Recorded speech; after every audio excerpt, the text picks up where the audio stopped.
gracias por estar aquí en esta penúltima sesión del ciclo de aproximaciones al retrato en el siglo XX.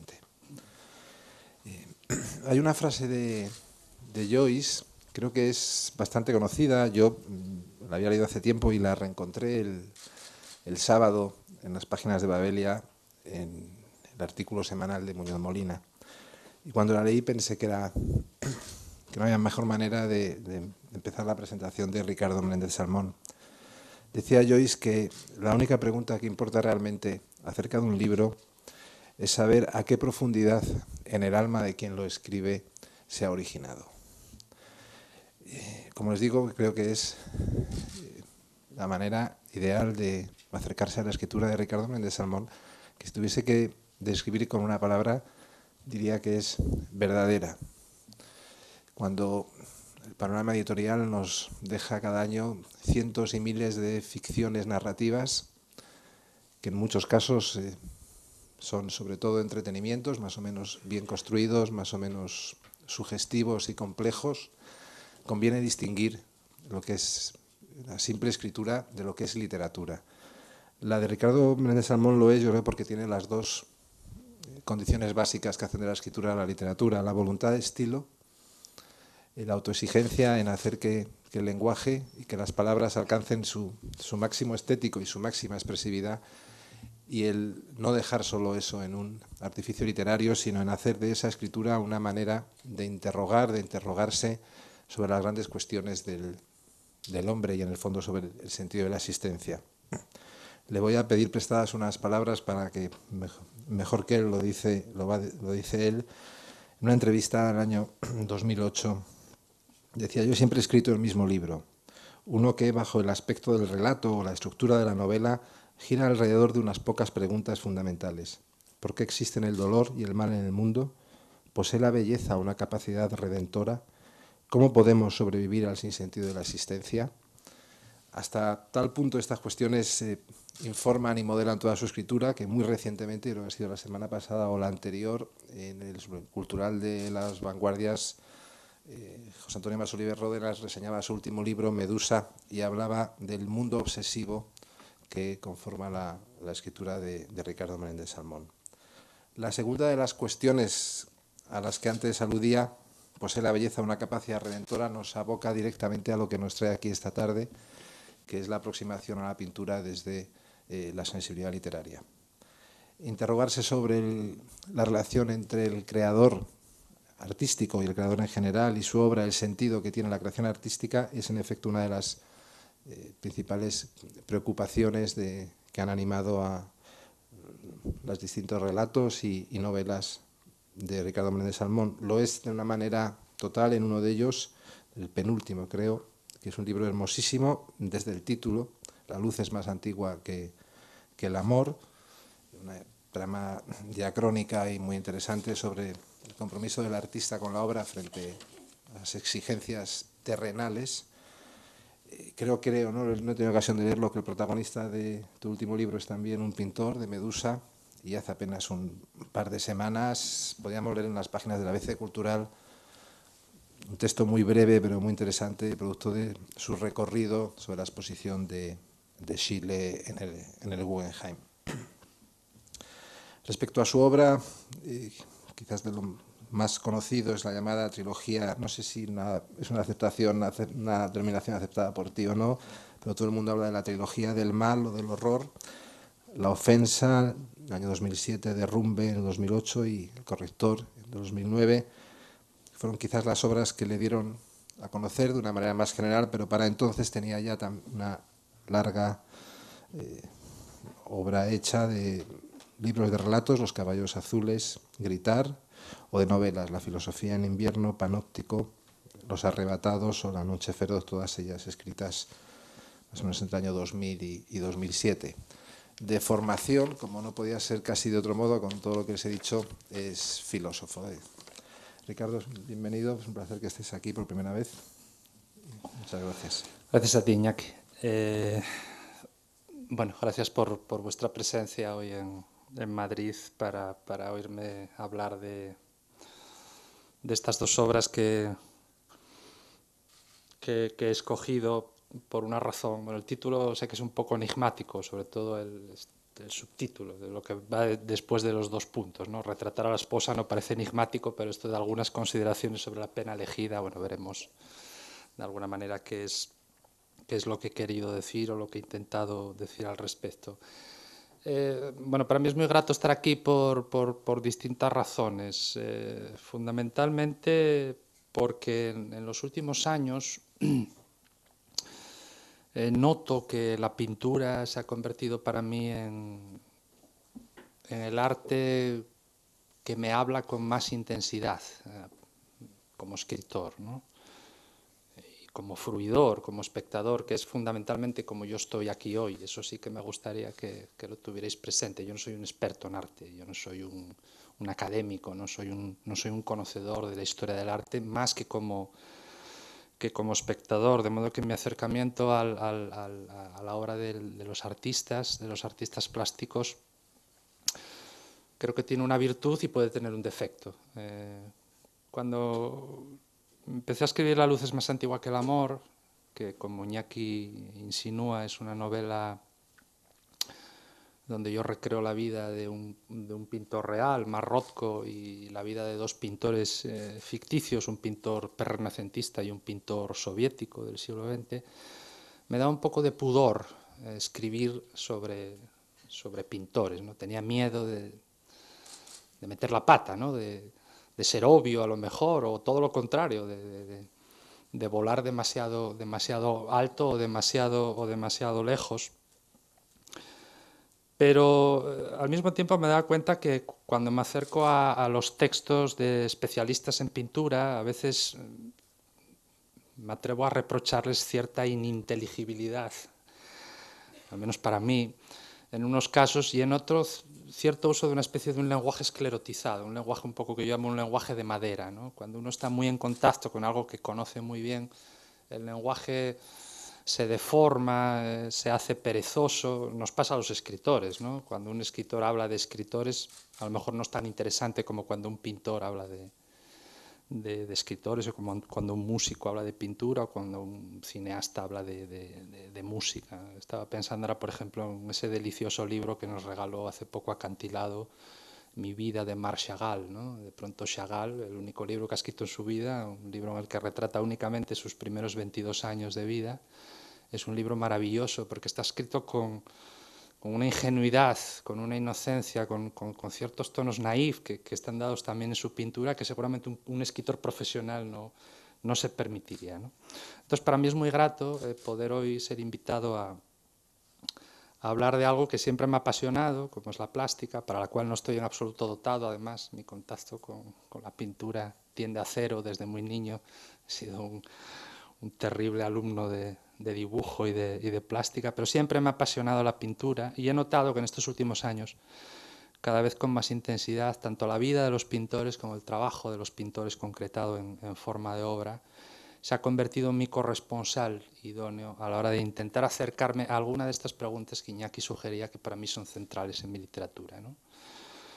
Fundamentalmente esta: dada la evidencia, la tangibilidad, la presencia objetiva de la maldad en el mundo, ¿qué poder posee la belleza, y en este caso concreto la pintura, para convertirse en una forma de conocimiento, que creo que es lo que fundamentalmente es el arte en general y la pintura en particular, pero también en un posible lugar de consuelo, ¿no? En un posible lugar de asilo, en un posible lugar de refugio? Entonces, bueno, en general me resulta muy grato y me siento muy honrado de poder formar parte de este ciclo, que además es doblemente fascinante, ¿no? Creo que es fascinante porque el catálogo de la colección es impresionante, la serie de retratos que el Pompidou nos regala, seguramente tiene poco, es difícil de parangonar en la museística contemporánea. Y segundo, porque el cóctel de invitados creo que abre un perfil muy interesante para el espectador y para el oyente, en este caso, ¿no? Al conjugar expertos en arte, como puede ser Calvo Serrayer o Valeriano Bozal, o incluso Rafael Argullol, con personas, como es mi caso, ha sido el caso de Soledad Puertas, o será el caso de Manuel Vicent, cuya sensibilidad está construida o está formada grosso modo, en otro derrotero artístico como es la literatura. Era muy difícil escoger, era muy fácil y muy difícil al mismo tiempo. Cuando Iñaki me invitó a participar aquí, me dijo, escoge lo que quieras y habla de lo que te dé la gana. Era muy fácil porque el menú es delicioso y cuando se ve el catálogo de la exposición de los fondos es prácticamente irresistible. No hay ninguna obra de la que no apetezca de la que no apetezca hablar, y al mismo tiempo es muy difícil precisamente por eso, porque está la panoplia, el despliegue de imágenes, que era difícil encontrar algo que nos hiciera sentir que íbamos a ser fieles a lo propuesto. Entonces, bueno, por circunstancias personales que no vienen al caso, pensé que me apetecía, o que sí vienen al caso, porque mi introducción a las dos obras que vamos a ver, la de Bonnard y la de Derain, pasa por textos que yo he escrito donde artistas que yo he inventado o que son reales se han acercado precisamente a esta idea que he cifrado en el título, la idea de retratar a la esposa. Entonces busqué en el catálogo qué obras había representativas de las esposas de los artistas y encontré tres. Encontré la blusa roja de Pierre Bonnard, encontré el retrato de Alice Derain, que es una escultura, debemos decir que es una escultura, no es una pintura, de André Derain, y otro retrato de Magritte.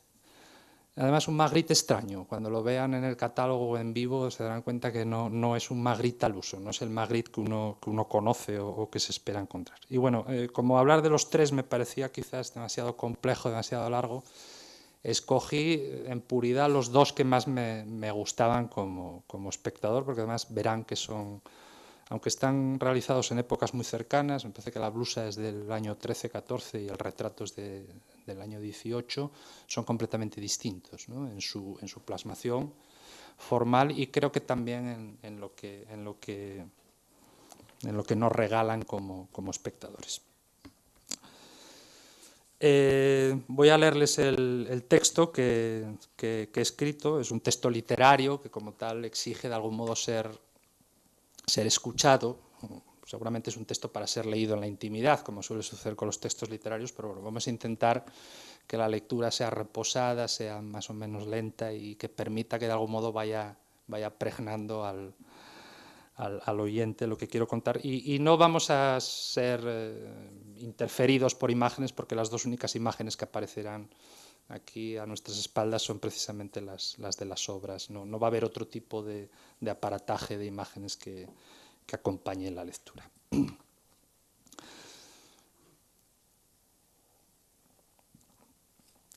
Antes de hablar de las obras de Bonnard y Derain, debo hablar de mí mismo. O mejor dicho, de mi escritura, en concreto de mis dos últimas novelas, tituladas La luz es más antigua que el amor y Medusa.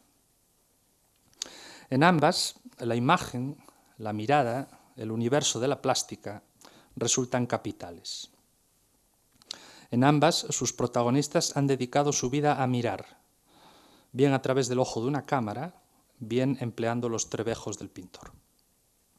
Y en ambas, en un cierto momento de la narración, se reflexiona sobre quienes a menudo acompañan nuestra vida del modo más cercano. En este caso, a propósito de las mujeres, de las esposas de dos de estos artistas. El primer artista, en La luz es más antigua que el amor, es el pintor norteamericano de origen letón Mark Rothko, uno de los grandes nombres del arte abstracto del siglo XX, cuya peripecia se contempla bajo el prisma de su compleja relación con el sistema económico que rige el mundo artístico.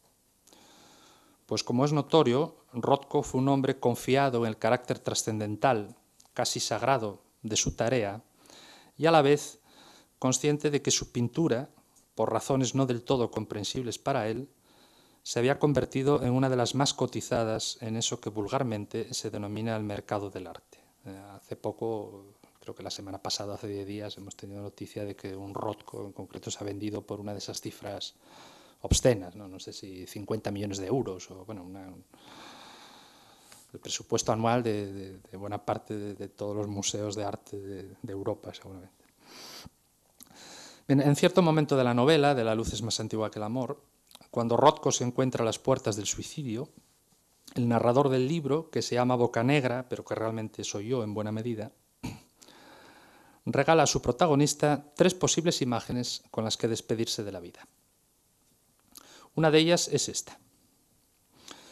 Imagino a Mar Rothko dialogando con Mel, el gran amor carnal de su vida. Sobre esta posibilidad, sin duda proyecto momentos de mi propia experiencia y pienso en los trances dolorosos que he vivido con las pocas mujeres a las que he amado o en los que podría llegar a vivir en el futuro con aquellas a las que amaré.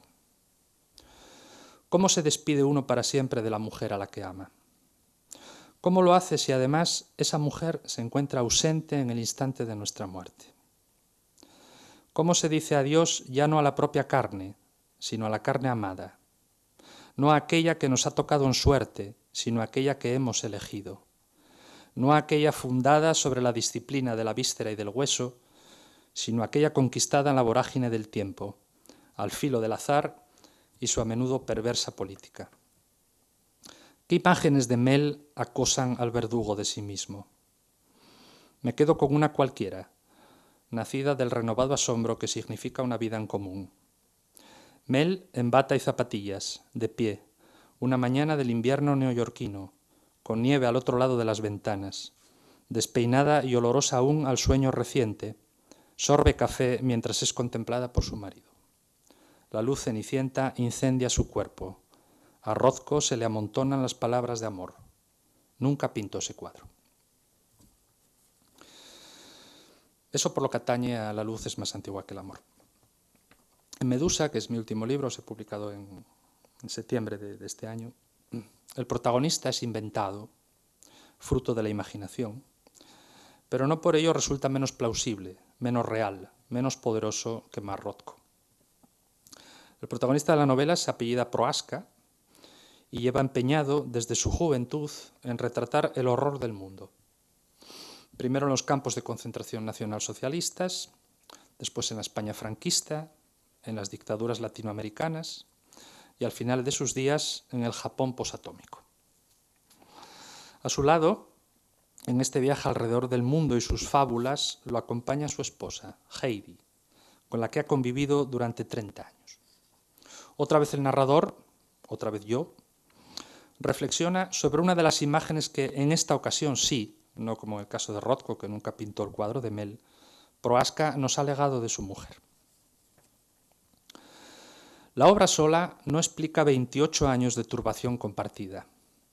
Esa vida nómada, casi siempre expuesta, sin hogar ni techo, la aceptación de la soledad durante la guerra y la aceptación de la fuga constante a partir de 1945. La obra sola no alcanza a descifrar el núcleo alimentado por eso que, a falta de otra palabra, seguimos denominando amor. Las lagunas en la narración son la pólvora que carga el gesto de la escritura. El oficio de historiador entabla otra vez diálogo con la extensión inabarcable del mitógrafo. Diseñar mapas falsos para operar un remedio de geografía, en este caso del corazón. Pensar en las habitaciones de hotel, en las pensiones infames, en los techos prestados en que Prohaska y Heidi transcurrieron. Sentir en la boca el sabor de los alimentos inesperados, el ardor de los alcoholes sin nombre, la sed de décadas, la fatiga en los huesos, el asombro en los ojos. Vestir las ropas que llevaron en países tropicales, el frío audaz de otras latitudes lacerando la piel, las formas que adoptaron el insomnio, la fatalidad o la alegría. Un matrimonio más allá de la dicha y su contrario. Un voto hecho no ante Dios alguno ni ante el tribunal de los iguales, sino ante la existencia gemela, desamparada y triunfante, que durante 28 años volcó sobre el mundo, a veces separados por el espacio, siempre unidos en su ánimo, el regocijo de un afecto nacido en las estancias de la juventud, solar y fabuloso, la herida imposible de restañar de la muerte del hijo, cada día recordada, y a partir de cierto instante, la loca carrera en todas direcciones, como si solo en su pasión centrífuga, como pintores cuyos colores lucharan constantemente por escapar del lienzo, el un día joven cineasta del Reich y la maquilladora despistada de la UFA encontraran ya no consuelo, sentido o reposo, conceptos en el fondo intrascendentes, sino un decorado proteico pero edificante en su inexactitud, un paradójico no lugar que les permitiera conjugar en sus propias carnes el misterio infrecuente y nunca del todo comprensible de haberse escogido el uno a la otra, la una al otro, embarcados en el viaje siempre confuso en torno al reconocimiento. Heidi Nor, pues, musa, cómplice, amiga, esposa. Lo que esa palabra significa. Esposa.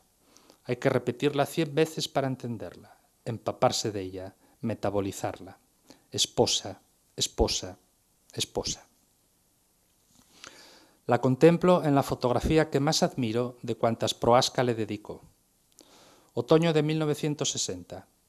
Cubierta del Thomas Jefferson, un transatlántico que viaja de Nueva York a Yokohama, un mundo azul e insondable entre los viajeros y su destino. Es un día de sol, todavía de mañana, acaso entre la hora del aperitivo y el momento de la comida. Tumbada sobre una hamaca, Heidi rinde un sueño inesperado. Una frazada ligera la cubre en diagonal, dejando a la vista su hombro izquierdo. Su cabeza, levemente ladeada, reposa en ángulo con respecto a la tumbona, mostrando la indefensión y confianza propias de quien duerme ante personas conocidas. En su regazo, abierta como una flor luminosa, reposa la edición argentina de Las Palmeras Salvajes, la traducción de Borges para Editorial Sudamericana, que más de medio siglo después nadie se ha atrevido a mejorar. El libro feroz en que el mayor escritor del siglo XX dejó escrito: no es que pueda vivir, es que quiero, es que yo quiero. La vieja carne al fin, por vieja que sea. Porque si la memoria existiera fuera de la carne, no sería memoria, porque no sabría de qué se acuerda. Y así, cuando ella dejó de ser, la mitad de la memoria dejó de ser, y si yo dejara de ser, todo el recuerdo dejará de ser. Sí, pensó, entre la pena y la nada, elijo la pena. La cámara de Prohaska se demora en los detalles.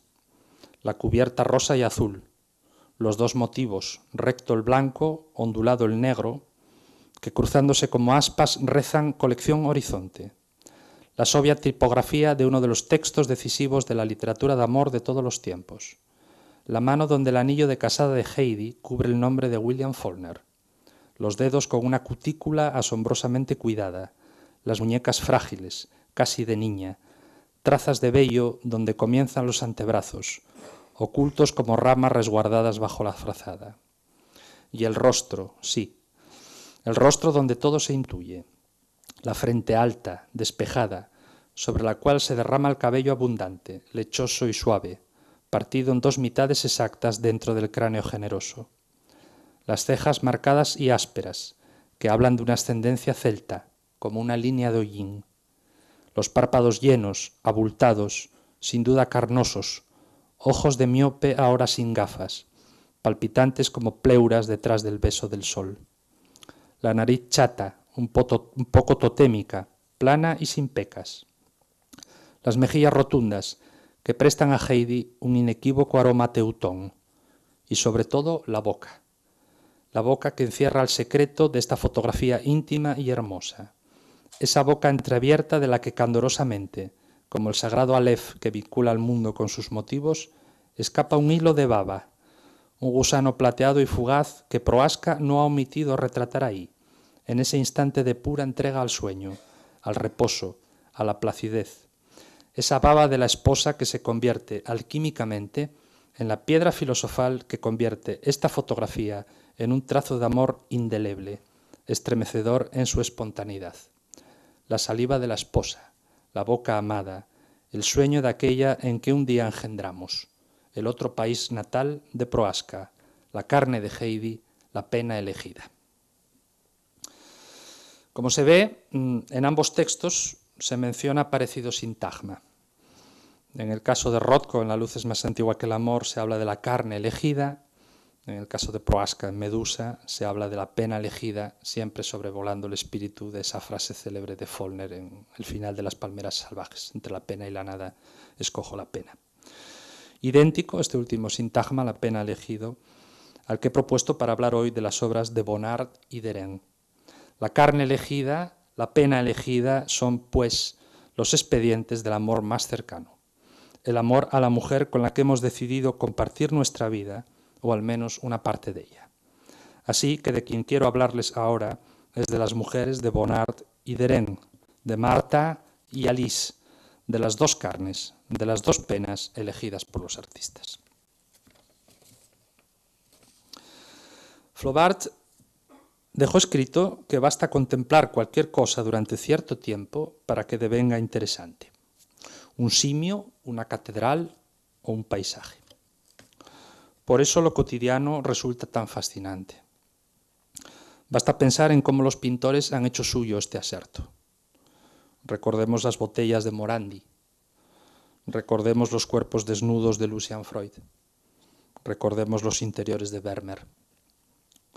Proust, por su lado, pensando en Renoir, creía que el genio pictórico es aquel que al contemplar el mundo lo reinterpreta de tal modo que sucede como si volviera a crearlo, pero no ex nihilo, como pretenden las religiones, sino a partir de una ingente información previa. Antes que un dios, el artista es un copista de obras ajenas, un compilador de tradiciones precedentes, un glosador de líneas de pensamiento ya existentes. Y su importancia como creador será tanto mayor cuanto más resonante sea su copia, su compilación, su glosa. En efecto, podríamos decir que la pintura no es ni más ni menos que la aportación de otra mirada al mundo. O para usar una metáfora de uno de mis escritores favoritos, Julian Gracq, el autor del Mar de las Sirtes, el pintor no es sino una delicada química personal, mediante la cual un espíritu nuevo metaboliza, transforma y en ocasiones restituye en forma inédita no el universo en bruto, sino la expresión más o menos sublimada de toda esa materia que le precede. Por último, Borges cifraría este predominio del cómo sobre el qué mediante una imagen que creo ha devenido justamente célebre. La historia de un piojo puede ser tan fascinante como la historia de Alejandro Magno.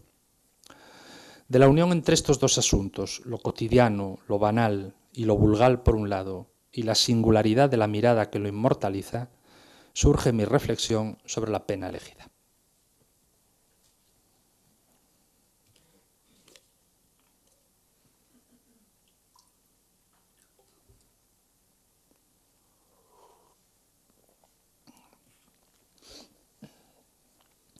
Contemplemos ahora a Marthe Bonnard, la esposa de Pierre. Pierre y Marthe fueron dos maratonianos del amor. Vivieron juntos desde 1893, el año en que Munch pintó El Grito, hasta 1942, el año en que Hopper pintó Noctámbulos. Medio siglo de vida compartida, un mundo dentro del mundo.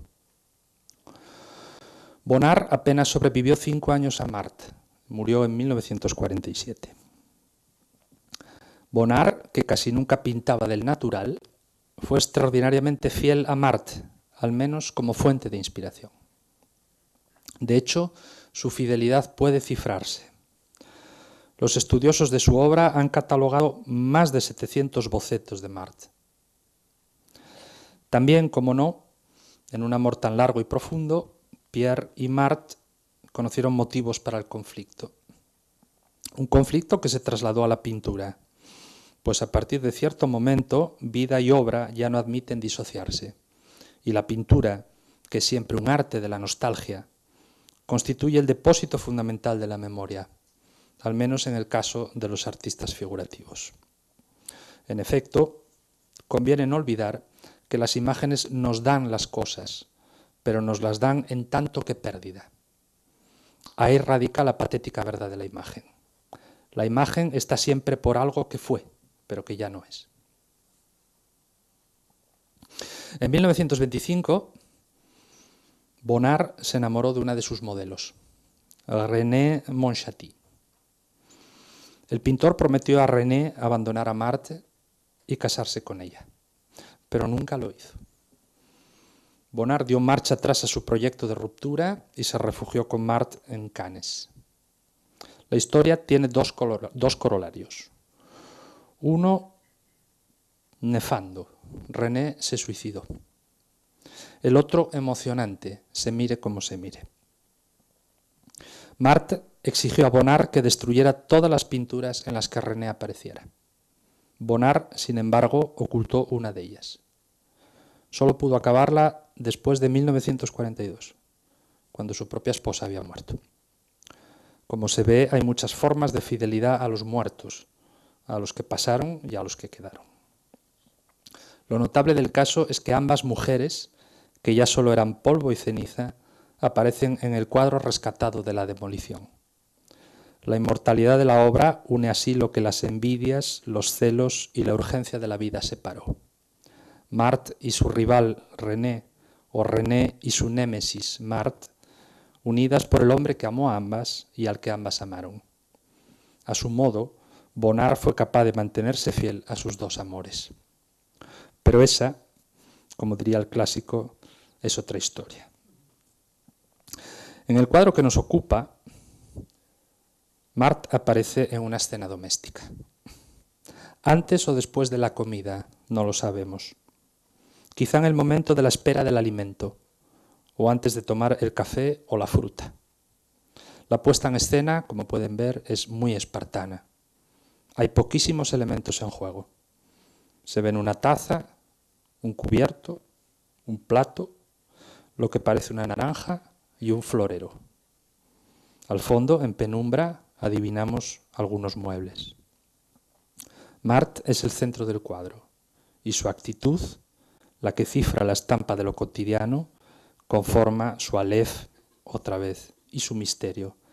La circunstancia de que un suceso tan poco relevante en la contabilidad del mundo pueda al tiempo esconder tanta belleza.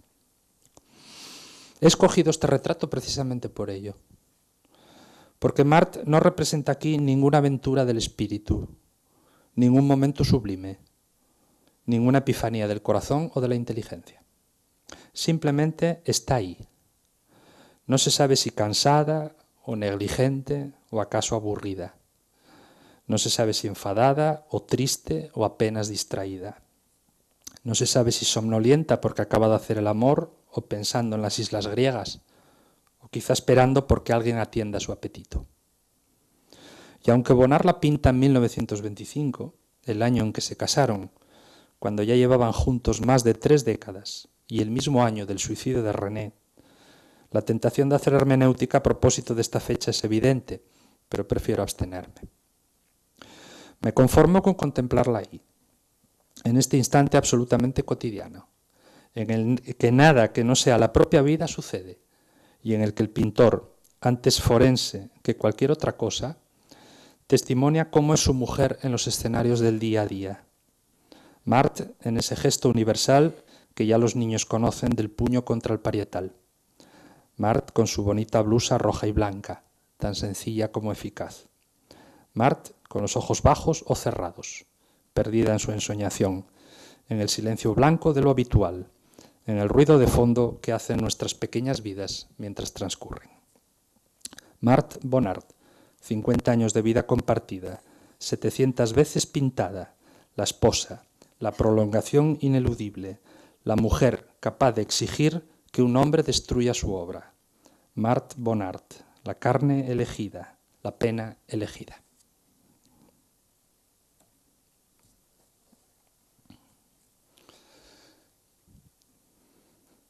También André Derain y su esposa Alice fueron 2 maratonianos del amor. Se casaron en 1907 y solo la muerte del artista, 47 años más tarde, en 1954, los separó. Que se sepa, en la vida de la pareja no existen, como en la de Pierre y Marthe Bonnard, fantasmas que regresen de la muerte. Y escritoras como Alice Betoclas han dejado testimonio de la enorme estatura de su amor.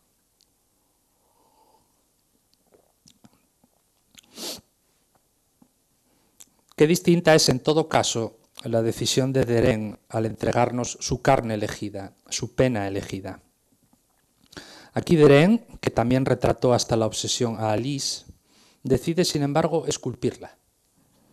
Pero lo hace de un modo peculiar, pues se inspira en una máscara africana, más concretamente de Gabón, una máscara del pueblo Fang, que Derain adquirió en 1906 a su colega Maurice de Vlaminck. Hay dos circunstancias que me atraen especialmente de esta escultura, y veremos cómo una tiene vinculación con el fragmento de Medusa que leí. La primera es la decisión de esculpir a Alice dormida. Como al proasca de mi novela, quizá a Derain el recuerdo de Alice dormida le inspiró lo que suele regalarnos el sueño de aquellos a quienes amamos: ternura y paz, cierta sensación de eternidad. No en vano, quizá uno de los mayores actos de amor que existen en el mundo sea dormir al lado de otra persona, entregarse al sueño junto a alguien que vela. Es una prueba de confianza mayúscula, en efecto. Que Derain, que como Bonnard esculpe de memoria, sin fijarse en el natural, sin tener a Alice ante sus ojos, haya escogido un momento tan especial como el reposo de la esposa, nos habla de la profundidad de una vida sentida y común, de una intimidad inefable. No menos fascinante resulta que el material que Derain haya empleado para desculpir a su esposa sea metal recuperado de las piezas de artillería que el ejército francés, del cual el artista formó parte durante la Gran Guerra, encontró al penetrar en la zona del Ruhr, en Alemania. Hay algo poético y muy intenso en el hecho de que una pieza construida para devastar y matar pueda convertirse en depósito de belleza y adoración. Sobre todo porque la escultura de Derain posee una levedad deliciosa. Estoy tentado de escribir que es como un rastro de viento sobre un jardín japonés de arena, o como el dibujo de unas arrugas sobre un sudario. En cualquier caso, algo leve y frágil, como si el artista temiera realmente despertar a Alice de su sueño y regresarla de ese modo a la urgencia de la vigilia. También resulta notable que si Bonnard retrata a Marthe en un momento cotidiano, sentada a la mesa, Derain hace lo mismo.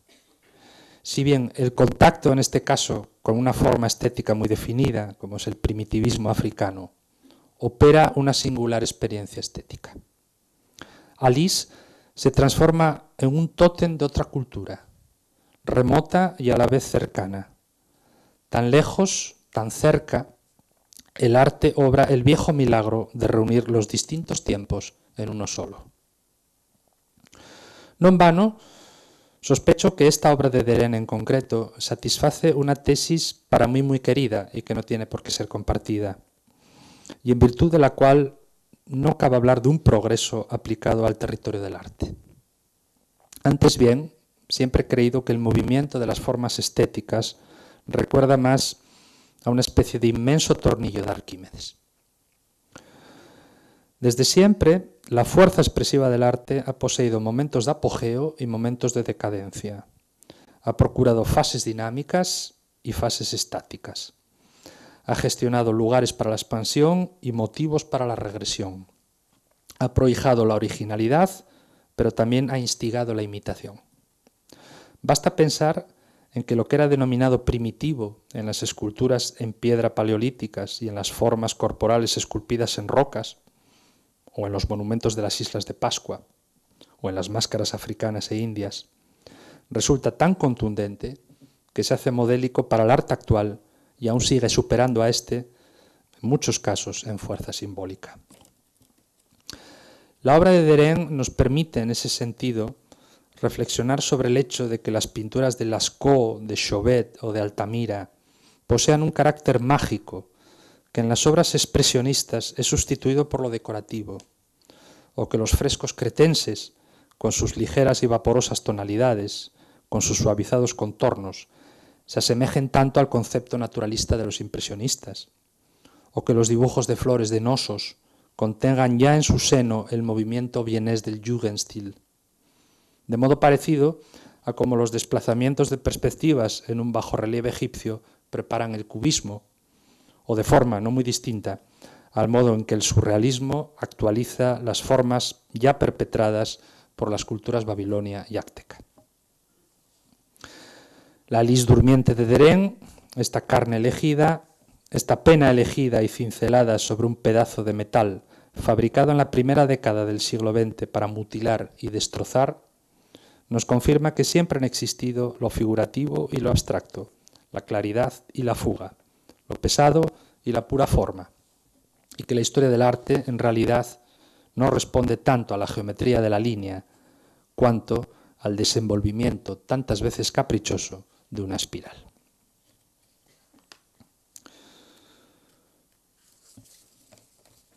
Termino con una reflexión que va más allá de estas obras que hemos visto, pero con la cual intento trasladar mi fascinación por la pintura como objeto y mi confianza en lo que en el fondo significa. Creo que como la pintura, también la literatura es una forma de contemplación. Para escribir hay que mirar. Para escribir bien hay que saber mirar. De esta tensión dialéctica entre lo mirado y quien mira se alimenta la vieja fábula de la literatura. El empeño absurdo y a la vez heroico por aprehender el mundo mediante el expediente de nombrarlo. Porque aunque el mundo no se puede atrapar en su totalidad, la dignidad del escritor consiste en intentar hacerlo. Siempre me han obsesionado los objetos, su perturbadora inmanencia y su desasosegante trascendencia. Inmanentes porque están ahí, esperando a ser escrutados, sin levantar la voz, pura materialidad, pura presencia, puro enigma que aspira a ser desvelado y dicho, arrancado de su mudez, devuelto al orden inteligible que el sapiens aspira a promover.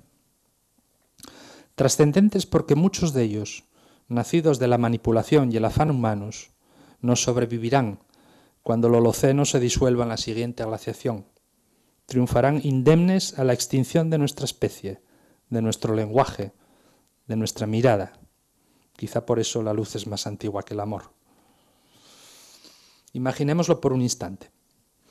Un mundo vacío de presencia humana, pero poblado de ventiladores, latas de conservas, discos de 180 gramos, botellas de vidrio, ficus de plástico, estetoscopios, estatuas de dioses, chatarra espacial. Qué enigma asombroso, el de una tierra ausente de latidos, pero repleta de poliuretano, cartón, papel biblia, circuitos eléctricos, prótesis sin miembros que las llenen. Un paisaje tan inquietante como las grabaciones de las naves Voyager, que en el espacio sin fronteras repiten ad nauseam el área de las variaciones Goldberg de Bach, interpretada por Glenn Gould. Dentro de cientos de años, cabe suponer que Marthe Bonnard y Alice Degan seguirán interrogando y conmoviendo a sus contempladores. Aquella desde su blusa roja, esta desde su quietud metálica. Y siempre habrá un escritor o un mero espectador que ante estas dos carnes elegidas, ante estas dos penas elegidas, sienta el impulso de reflexionar sobre algo que, al menos para mí, es de una evidencia incontestable. Que toda obra de arte posee en el fondo algo de ofrenda, porque toda obra de arte es en el fondo un acto de amor. Muchas gracias.